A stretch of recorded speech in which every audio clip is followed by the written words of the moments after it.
आपने इस तरह का मैप एनिमेशन कहीं ना कहीं ज़रूर देखा होगा, इवन बड़े क्रिएटर को भी यूज़ करते देखा होगा। और इसे हम आज अलाइट मोशन में बनाएंगे। तो सबसे पहले अलाइट मोशन में आ जाते हैं एंड जिस भी रेशियो में आप बनाना चाहते हैं वो रेशियो सेलेक्ट कर लेंगे।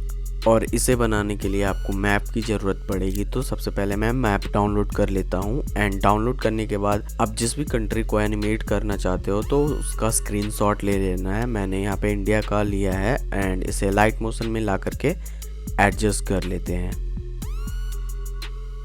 और प्लस वाले आइकन पे जाने के बाद एक पीएनजी ऐड करेंगे जो कि भारत का होगा एंड आप चाहो तो इस पीएनजी को png1.com से डाउनलोड कर सकते हो। और सबसे पहले इसको हम थोड़ा एडजस्ट कर लेते हैं मैप के अकॉर्डिंग।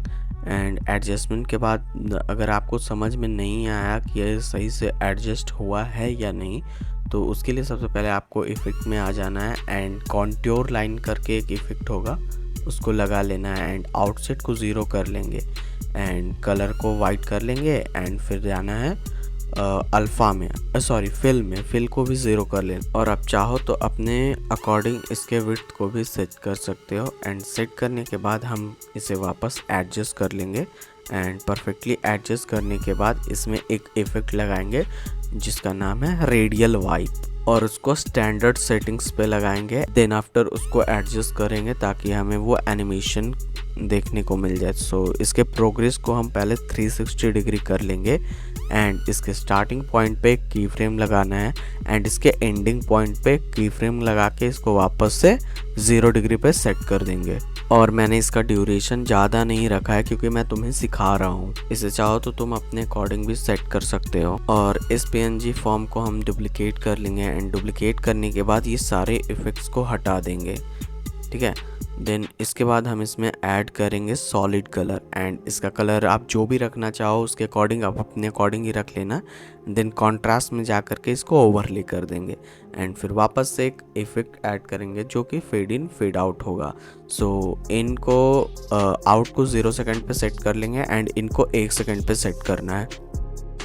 और वापस से प्लस वाले आइकन पे जाना है एंड मोदी जी का हम पीएनजी ऐड करेंगे एंड इसको थोड़ा एडजस्ट करके छोटा कर लेंगे एंड जो भी एडजस्टमेंट है वो तुम अपने अकॉर्डिंग ही करना।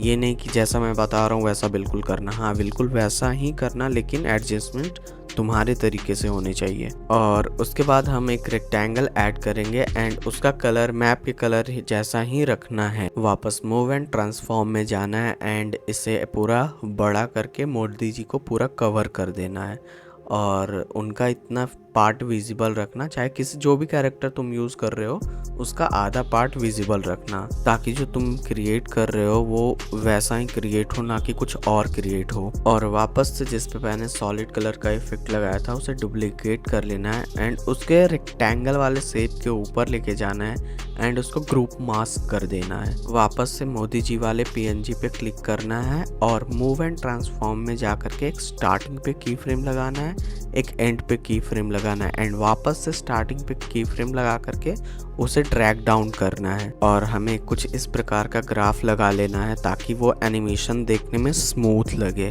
और बीच बीच में वीडियो को चेक करते रहना कि तुम जो बना रहे वो बन रहा है या नहीं बन रहा है। और सबसे पहले जो ग्रुप मास्क किया था उसको सिलेक्ट करना है एंड मोदी जी वाले पीएनजी को सिलेक्ट करना है एंड फिर वापस से ग्रुप मास्क कर लेना है। सो चलिए इसे और इंगेजिंग बनाने के लिए टेक्स्ट को एनिमेट करेंगे। सो सबसे पहले टेक्स्ट को ऐड कर लेते हैं एंड आप, और यहाँ पे मैं इंडिया को एनिमेट कर रहा हूँ तो मैं वो लिखूँगा एंड आप जिस भी कंट्री को एनिमेट करोगे आप उस कंट्री का नाम लिख देना, ठीक है। सो इसका कलर हम वाइट कर लेंगे और इसे आप खुद के अकॉर्डिंग सेट कर लेना। मैं यहाँ पे आपको एक रेफरेंस दे रहा हूँ कि किस तरीके से किया जाता है। और टेक्स्ट का साइज, टेक्स्ट का कलर, टेक्स्ट का फॉन्ट क्या होना चाहिए वो सारे एडजस्ट कर लेंगे एंड इन सारे का ड्यूरेशन इसके टेक्स्ट के जितना ही कर लेंगे। देन आफ्टर हमें प्लस वाले आइकन पे जाना है एंड प्लस वाले आइकन पे जाने के बाद एक रेक्टेंगल शेप ऐड करेंगे एंड इसका कलर हम येलो कर लेते हैं, mustard yellow. Move and transform में जा करके इस वाले शेप को इंडिया के ऊपर लेके आएंगे एंड फिर उसको थोड़ा एडजस्ट करेंगे। एडिट एंड शेप में जाना है एंड उसके एक्स पोजीशन को 219 करना है एंड वाई पोजीशन को 50 कर लेना है और इंडिया को इस वाले रेक्टेंगल के ऊपर लेके चले आना है। एंड अभी उतना ज़्यादा अच्छा नहीं लग रहा है तो इसको फिर से एडजस्ट कर लेते हैं।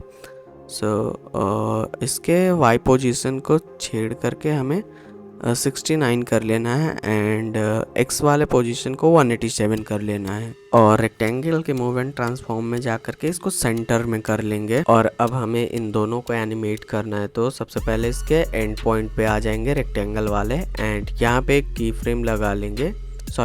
पहले इसके हाइट एंड विड्थ को डिवाइड कर लेंगे, सेपरेट कर लेंगे एंड इसके स्टार्टिंग पॉइंट पे एक की फ्रेम लगा लेंगे एंड इसके एंड पॉइंट पे एक की फ्रेम लगा लेंगे और इसके विड्थ को पूरा एक पे सेट कर लेंगे। और ग्राफ को हम कुछ इस प्रकार से सेट कर लेंगे एंड इस ग्राफ के कर्व को कॉपी कर लेंगे। और वो हो जाने के बाद सबसे पहले एक बार चेक कर लेते हैं एंड फिर वापस से हमें इंडिया पे जाना है एंड इसके एंड पे एक की फ्रेम लगा लेना है और इसके स्टार्टिंग पे एक की फ्रेम लगा करके इसको ड्रैग डाउन करेंगे, मतलब नीचे करेंगे। और वो हो जाने के बाद इसमें हम ग्राफ लगाएंगे, यानी इसको थोड़ा स्मूथ दिखाएंगे। जो पहले मैंने ग्राफ को कॉपी किया था उसको यहाँ पे जाना है ग्राफ वाले सेक्शन में एंड पेस्ट कर्व को कर देना है जिससे कि वही सेम एनिमेशन देखने को मिलेगा। और अब इस वाले टेक्स्ट के ऊपर क्लिक करना है एंड यहाँ के कॉर्नर के 3 डॉट पे जाना है एंड क्लिपिंग मास्क क्रिएट कर देना है। और चलिए इसे एक बार चेक कर लेते हैं एंड अब बारी है इस पूरे सीन को एनिमेट करने की। तो उसके लिए सबसे पहले हमें एक नल ऑब्जेक्ट यूज़ करना पड़ेगा एंड नल यूज़ करने के बाद इसका ड्यूरेशन पूरा सेट कर लेना है सारे के अकॉर्डिंग एंड सारे को एक एक करके नल 1 के साथ ऐड करते जाना है। जैसा मैं कर रहा हूँ बिल्कुल वैसा ही आपको करना है। सारे जितने भी एलिमेंट्स इसमें यूज़ हुए सारे को नल 1 के साथ ऐड कर लेना है। तो मैं ऐड कर लेता हूँ और जितने भी एलिमेंट्स हैं उनको नल 1 के साथ ऐड करने के बाद हमें नल 1 में जाना है। ओके, नल 1 में जाएंगे, फिर वापस मूव एंड ट्रांसफॉर्म में जाना है एंड इसके रीसाइज वाले बटन पे प्रेस करना है और इसके स्टार्टिंग के पॉइंट पे की फ्रेम लगाएंगे और एंडिंग के पॉइंट पे की फ्रेम लगाएंगे और उसको थोड़ा जूम आउट कर लेंगे। और जब वो हो जाए तो हमें रोटेशन वाले पे जाना है एंड इसके स्टार्टिंग के पॉइंट पे की फ्रेम लगा लेंगे एंड एंड के पॉइंट पे की फ्रेम लगा करके इसको 8 डिग्री पे स्विच कर देंगे या फिर कह लो रोटेट कर देंगे। अब ये पूरा क्लिप डिज़ाइन हो चुका है। तो ऐसे ही बिल्कुल सेम प्रोसेस तुम्हें भी करना है अपने क्लिप्स के लिए।